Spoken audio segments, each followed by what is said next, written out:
我反而喺英國打麻雀仲多過喺香港打。本身喺香港嚟講，我就好少打嘅。我嚟到呢邊就冇辦法，嚟到呢邊咧，我打麻雀咧，一來放鬆啦，同埋識多啲朋友啦。點解我打麻雀係因為屋企嘅原因？即係每一次打麻雀都會令我醒起翻細個嗰陣時，我同阿爸媽一齊打啊。你一諗到打麻雀就會係大家一班人聚埋嘅一個聯誼活動咁樣咯。每一次都會同啲參加者講，你一定要開心。你嚟參與呢個活動係我哋個活動帶俾你好開心。聽落去好似好 vague，但係實際地呢一日嘅開心咧，令到佢哋可以喺一個新嘅地方，佢唔會覺得好似好孤單啊，或者好冇心情，係會有好大分別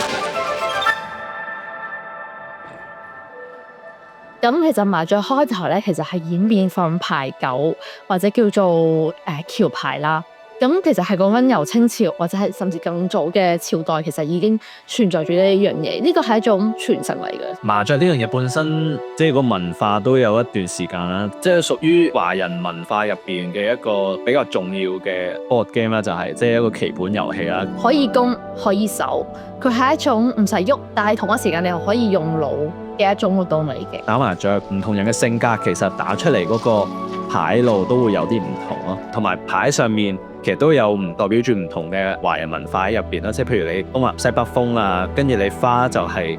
梅蘭菊竹啊咁樣。我哋早幾日就講起啊，啲菊花開始開咯喎咁樣，咁就因為春夏秋冬就係對梅蘭菊竹啊嘛，咁即係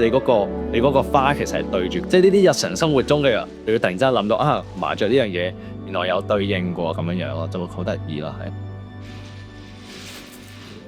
每次我哋搞比賽都講緊有80至100人參加，今年第3年搞，我諗今站嚟講已經係去到我哋比賽嘅第14或者15次。我哋每次都會去唔同嘅地方，唔同英國嘅 city 去做，伯明翰、曼城、Kingston、伊靈，可能 Bristol。OK， 每一個月都會做一集，有時可能會有機會2集。所以每次參與其實見到有100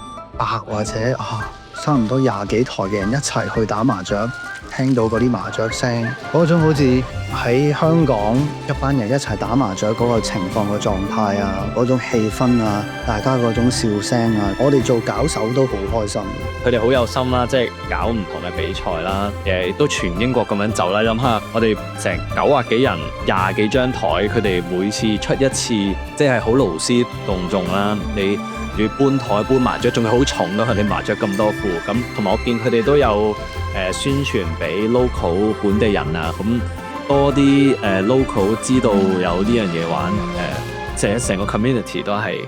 即係我覺得係有 build up 緊咯。因為呢個麻雀大賽咧，佢係喺英國度 Facebook page 開始先嘅。其實開頭呢個 institution 佢起嘅時候咧，我相信每一場都幾爆啦。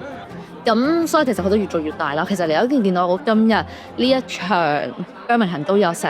20幾台，喺 in total 真係80幾個人，其實都相當唔錯咯，都幾大人都講。當初我哋嚟英國嘅時候咧，其實我自己會喺自己當區參加好多，譬如可能踢波、打羽毛球、打籃球。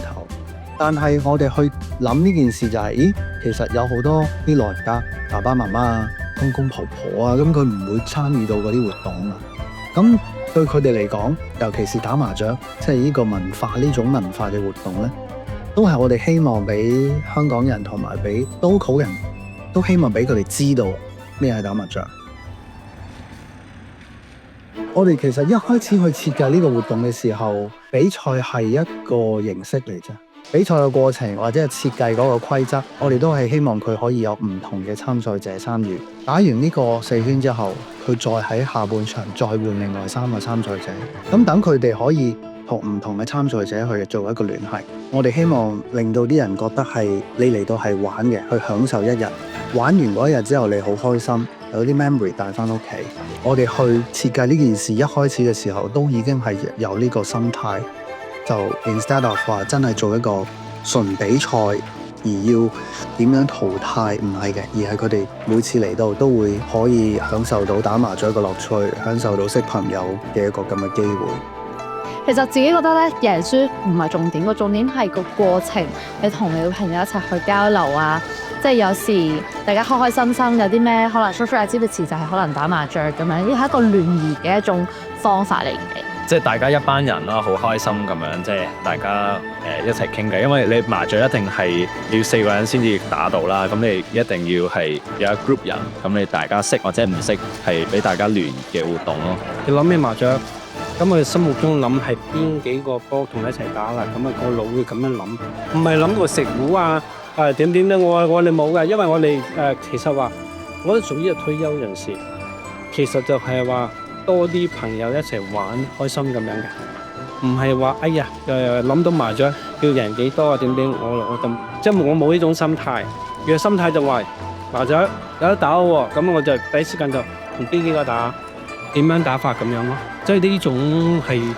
即係其實我哋玩其實都係話都係玩錢，不過我哋就唔係話搏命啊，同埋娛樂嗰隻多啲咁樣咯。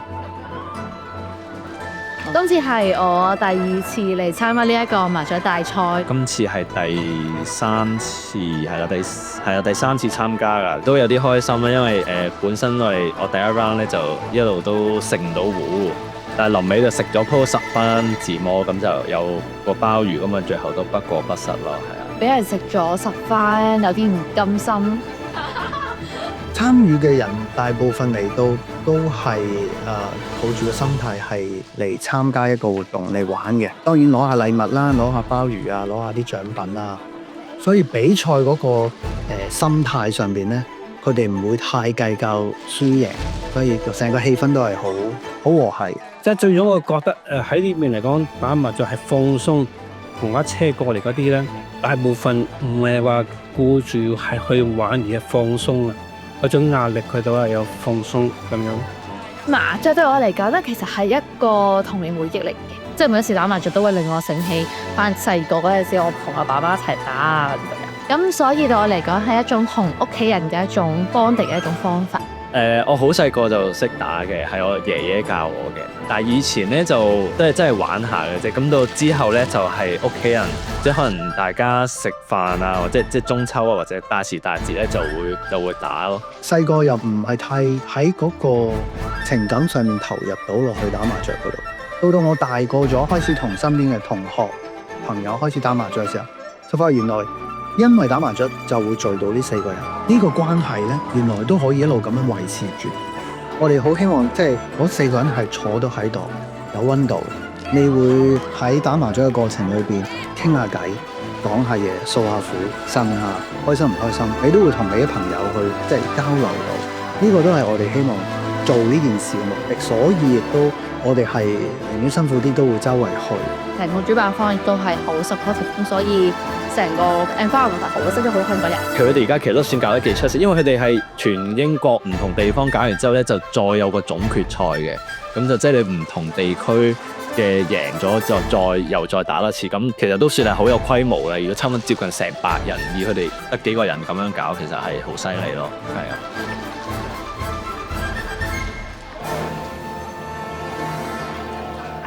小三而家運隊唔使講啦，麻雀係一個 common language 咁樣。當你識麻雀去玩呢個活動嘅時候，好似一個 board game 咁樣，一齊去玩呢個活動。透過呢個活動，佢哋就可以走埋一齊。有啲似就係你捉圍棋，或者你玩大富翁，大家都識玩噶啦，跟住就聚埋一齊。我希望英國麻雀嘅社群可以越做越大，甚至乎擴展去到 local 嘅本地人。其實呢2年啦，見到有好多唔同國家嘅人啦，意大利又好，英國又好，咩人都會打嘅。其實呢一種係一種 culture immersive 嘅嘢嚟嘅，我覺得。因為始終就算可能啲牌上面係一啲中文字啦，但係其實好多 Asians 解釋翻俾啲外國人聽，其實佢都會好願意去學。咁所以變相我哋同啲外國人去解釋麻雀呢一樣嘢點去即係點樣去玩嘅時候，其實佢哋都會知道，哦，原來呢樣嘢真係玩玩下都覺得好好玩，因為好多唔同嘅 tactics。甚至乎下一個月我哋會喺E0去做E0嘅 Council 嗰個大廈裏邊去打比賽，即係你當好似一個政府機構裏邊嘅政府大樓，俾我哋喺裏邊打麻雀比賽。咁呢一種對於 local 人嚟講，俾到佢哋見得到，呢個係我哋另外一方面希望可以達到嘅一個目標。我哋希望呢個麻雀 community 唔係淨係喺英國，我希望可以喚醒到去到澳洲、加拿大、西班牙、香港唔同嘅區、唔同國家啲人。咁我哋到時就能夠令呢件事俾咁多人知道，原來英國麻雀大賽係起源英國啫。不過呢個麻雀大賽係可以去唔同嘅國家，中意玩麻雀嘅人係因為透過麻雀佢可以聚埋一齊。我哋期望係可以喺呢件事上面，我覺得係可以發生到，亦都會發生。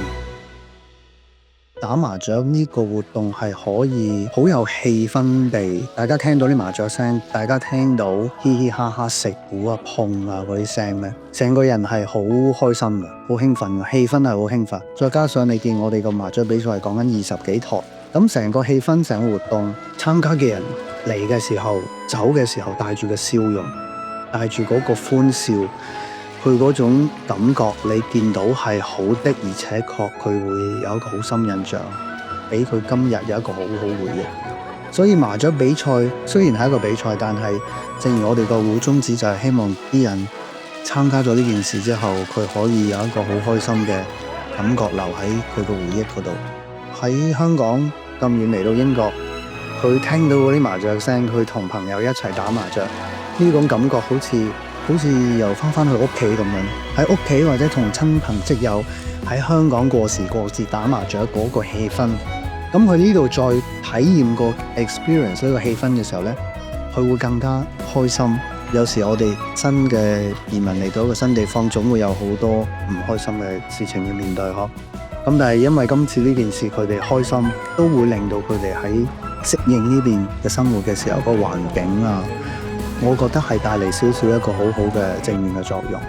咁就唔係純粹話比賽攞獎咁簡單，所以嗰個成個氣氛、成個活動嘅體驗係我哋每一次活動，我哋都每一個細節都好講究，好就係希望喺個執行上面係令到大家，總之帶住好開心去返屋企，帶住好開心返去今晚食餐飯，跟住同香港同其他地區嘅朋友、親朋好友去分享。